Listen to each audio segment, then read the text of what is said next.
La noticia requiere profundidad. En Notimundo están los protagonistas de la noticia. Y saludamos a esta hora al doctor Germán Rodas, coordinador de la Comisión Nacional Anticorrupción. Doctor Rodas, muy buenas noches. Gracias por acompañarnos. Le saluda María del Carmen Álvarez. Doctor, no le puedo escuchar. A ver si le quita el mute allá su micrófono. María del Carmen, buenas noches. Un saludo cordial a usted, a la audiencia, y me tiene a las órdenes.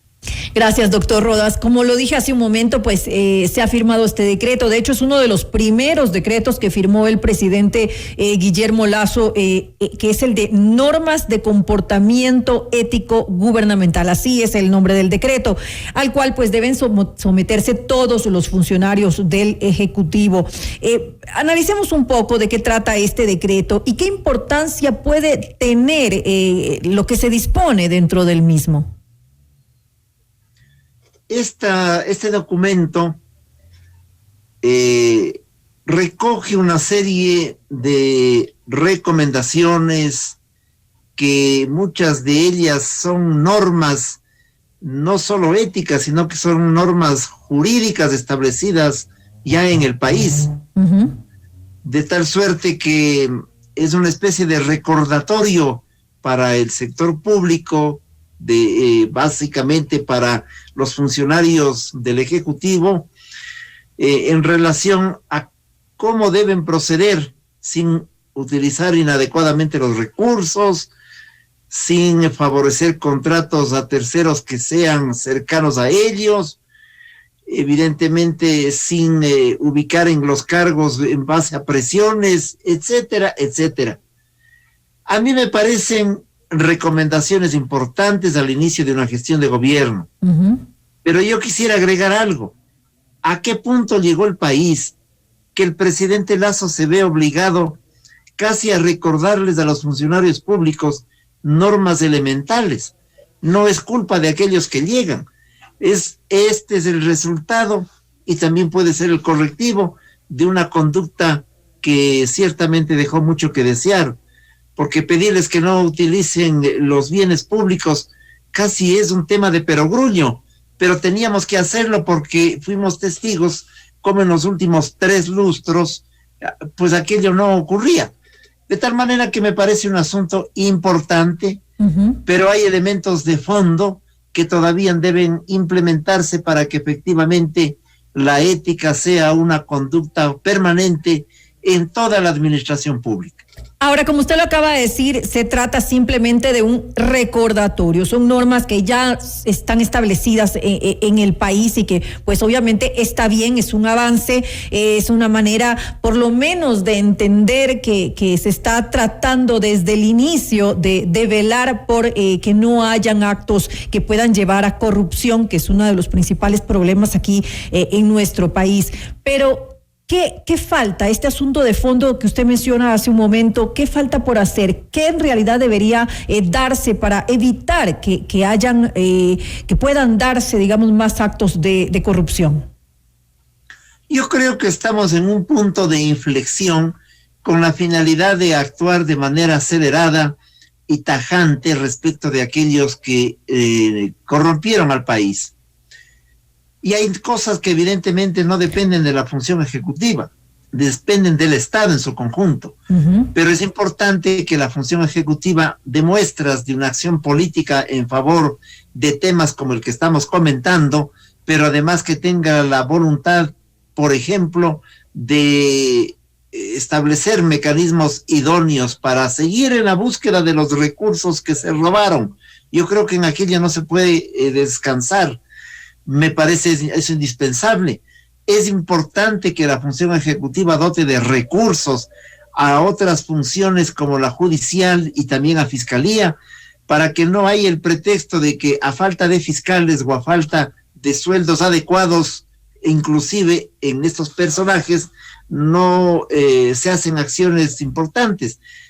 Requerimos de fiscales y de jueces anticorrupción. Eso se logra solo con presupuestos importantes.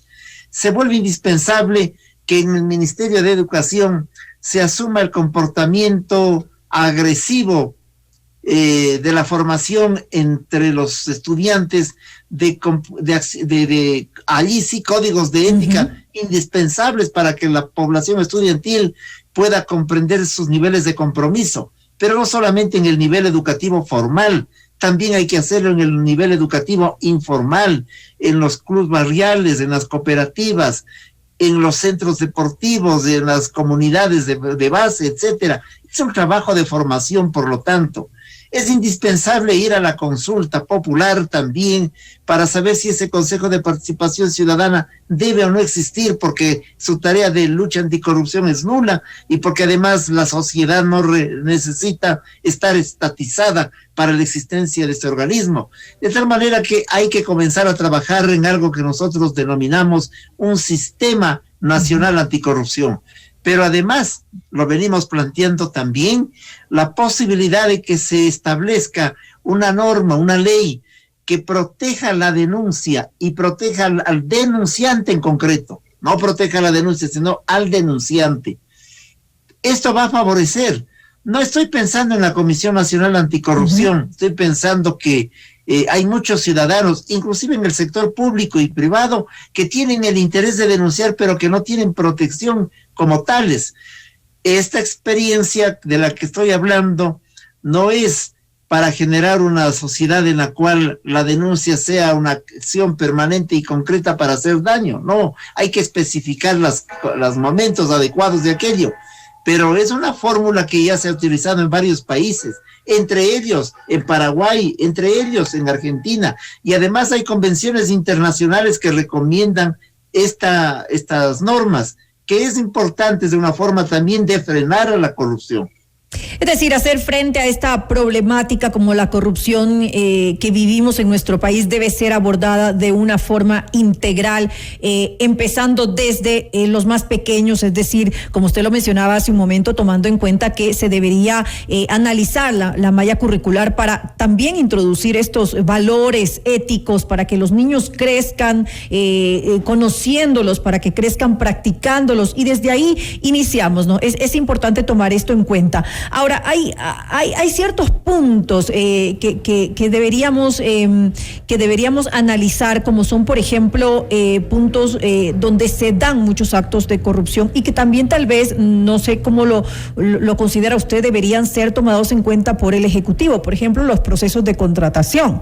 Los procesos de contratación donde vemos que son dirigidos a dedo justamente los contratos, por lo tanto hay sobreprecios, y ahí es donde empiezan estos actos que obviamente le quitan recursos a los ciudadanos en el país. ¿Qué se debe hacer con respecto a esto? De alguna manera, por lo menos en lo que tiene que ver con el Ejecutivo, ¿debería ser transparentado este tipo de procesos? Usted toca un tema fundamental, que no solamente es para el Ejecutivo. Claro, lo primero que hay que hacer es, por ahora, transparentar el manejo de los recursos en los contratos. Pero el tema de fondo es comenzar a trabajar en una nueva norma o normas que modifiquen sustancialmente a la ley de contratación pública. La ley de contratación pública está hecha para los delincuentes ponerse de acuerdo entre sí, los sectores privados, los sectores del sector público. Claro, desde luego no es una generalización aquello, pero esta es una experiencia que la hemos vivido en el país.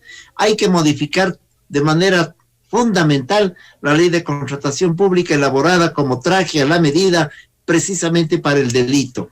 Y hay que actuar además respecto de las características de acción del propio CERCOP, porque el CERCOP se ha acostumbrado a entregarnos una información tan elemental que solo promueve, que facilita el asalto. Así es. Nos señalan, por ejemplo, las 3 o 4 empresas que han sido derrotadas, por ejemplo, en un concurso determinado para la adquisición de un bien o de algún insumo. Pero nada más, y nos dice quién ha ganado. No hay una investigación adecuada para saber por qué eso ocurre, que a veces las mismas personas participan con 10 o 15 empresas. Esto ocurre en los insumos médicos. 2 o 3 grupos tienen 20 empresas. Ya lo hemos visto, así es. Para ganar siempre. Y todo lo hacen con tal acuerdo que sorprenden aparentemente a las propias autoridades. Pero no, también las autoridades han dejado que esto crezca. De tal suerte que cuando usted habla de este tema, está hablando de un tema también fundamental, pero yo le agrego otro. Creo que es el momento para que las mafias enquistadas en la administración pública, hablo de mafias, no hablo de servidores públicos, 5 personas que corrompen a una institución no están representando la voz ni la acción de los 2,000 funcionarios, pero son los 5 claves. Es a veces el pagador, el auditor, el representante de la Contraloría, que no ven y no saben nada, que han permitido, por ejemplo, contratos con empresas fantasmas. Esto ha ocurrido a lo largo de los últimos 10 años, de tal suerte que todo aquello hay que ir descubriendo a esta red instituida en el sector administrativo. Y finalmente yo le diría que hay que, por lo tanto, actuar en 5 grupos, en 5 nichos, en 5 sectores fundamentales es este trabajo. Lo vinculado con la actividad petrolera, lo vinculado, petrolera y minera, lo vinculado evidentemente con el manejo de la deuda externa, todo lo vinculado con obra pública, lo correspondiente a adquisiciones. Son estos núcleos básicos en donde hay que moverse con prontitud, porque allí está esta telaraña. Y evidentemente esta telaraña se complementa con un sector en el cual los organismos de control también responden en los mandos medios y bajos a los intereses de estos núcleos. Entonces no hay control adecuado desde estos organismos de control en términos generales. Insisto, estos no son comportamientos idénticos y de todos, ni acosamos a todos por igual, pero están allí. Son los que perdonan las glosas, son los que no dan seguimiento a las compañías fantasmas, que las dejan pasar y que permiten que les paguen, etcétera, etcétera. Todo ello es un engranaje, y frente a ese engranaje también hay que establecer un sistema de igual naturaleza, un engranaje nacional, un sistema nacional anticorrupción. También es importante que para esto se den veedurías ciudadanas, es decir, de alguna manera empoderar a los ciudadanos, que haya mayor control social. ¿De alguna forma podría participar en esto el tan ya desgastado Consejo de Participación Ciudadana y Control Social? Usted vuelve a señalar un hecho fundamental. La Contraloría Social es clave, es básica. No puede haber una acción del Estado que no esté bajo la mira de la ciudadanía. Pero lo que ocurre es que el Consejo de Participación Ciudadana no representa a la ciudadanía, porque a la ciudadanía, al ser un organismo público, al ser de funcionarios públicos, es una ciudadanía estatizada. Ahí la estatizaron. Los regímenes autoritarios hacen aquello, lo hicieron en la época del fascismo o del estalinismo. Instalaban edificios y decían, allí está la sociedad civil. La sociedad civil no necesita ser estatizada. El mejor ejemplo es, no el mejor, el que yo lo vivo, es el de la Comisión Nacional Anticorrupción. No somos una entidad de derecho, somos de hecho. No recibimos recursos ni del Estado ni de ningún sector público o privado.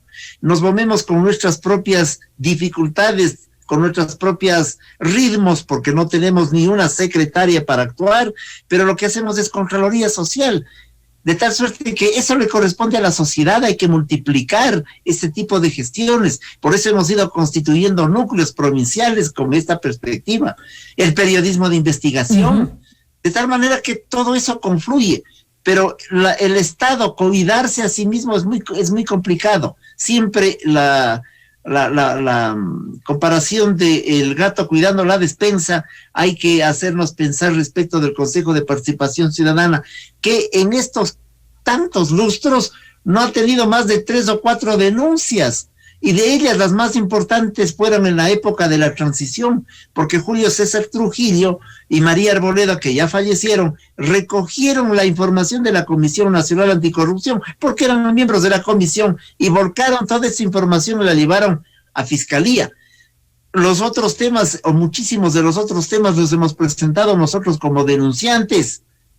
Y también por eso hablábamos de la protección al denunciante. Así es. Porque nosotros hemos vivido la experiencia, por denuncia que presentamos todos los afectados, que se declaran inmediatamente inocentes, le ponen el juicio. Nosotros vivimos entre la denuncia y la defensa del juicio. Yo acabo de salir hace exactamente una semana de un último juicio, puesto por una persona que decía que se siente afectada por nuestras denuncias sobre la adquisición de insumos. Entonces hay que establecer mecanismos adecuados para esta acción que nos corresponde a todos los ecuatorianos. Entonces es importante que se tomen en cuenta estas recomendaciones porque obviamente, como usted lo ha dicho hace un momento, los ciudadanos tienen que participar, los ciudadanos tienen que hacer esa contraloría social y de alguna manera controlar lo que está sucediendo dentro del gobierno, para que ya no hayan más actos de corrupción que lamentablemente los hemos visto en los últimos años, y habrá que ver cuántos no hemos visto y no nos hemos enterado todavía, pero es importante que esta enfermedad gravísima que tenemos en nuestro país deje de estar presente de alguna manera. Mientras hayan este tipo de medidas, de alguna manera en algo van ayudando a que pues vayamos saliendo de este problema que es la corrupción en nuestro país con las entidades públicas y pues obviamente las privadas que también dan paso a estas actividades, a esta práctica.